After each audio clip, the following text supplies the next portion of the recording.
Në shtëpinë e Big Brother Kosova, ku çdo lëvizje, fjalë apo reagim zmadhonet nga kamerat dhe perceptimi i publikut, ndodhi një situatë që ngjalli shumë debat dhe reagime.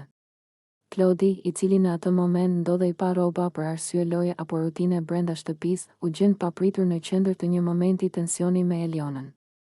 Ajo, e ngarkuar emocionalisht dhe dukshëm e irrituar nga situatat e akumuluara ditëve të fundit, reagoi në mënyrë impulsive duke e kafshuar fort në shpatull. Reagimi i Klodit ishte i menjëhershëm.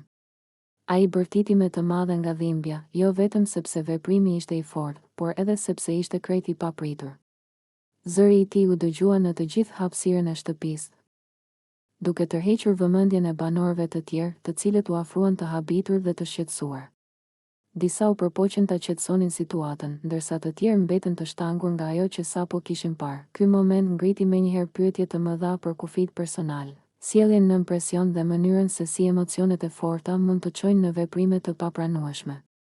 Eliona, pas veprimit, duke je tronditur edhe vetë nga ajo që kishte bërë. Ajo u tërhoq, uli shikimin dhe për disa çaste nuk foli, sikur po përpiqej të kuptonte peshën e reagimit të saj. Klodi, nga ana tjetër, mbante shpatullën me dorë, duke u ankuar për dhimbjen dhe duke kërkuar shpjegim për atë që ndodhi.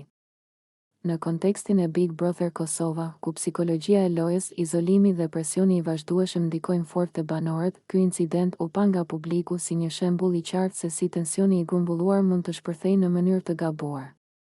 Rrjetet sociale u mbushën me komente, disa që kritikonin ashpër Elionën për dhunën fizike, e të tjerë që kërkonin që produksioni të ndërhynte për të vendosur rregull dhe drejtësi. Ngjarja shërbeu edhe si një reflektim më i gjerë për shoqërinë, deri ku shkojnë kufijtë e lojës dhe argëtimit televiziv, dhe kur një veprim kalon në shkelje serioze të respektit dhe dinjitetit njerëzor.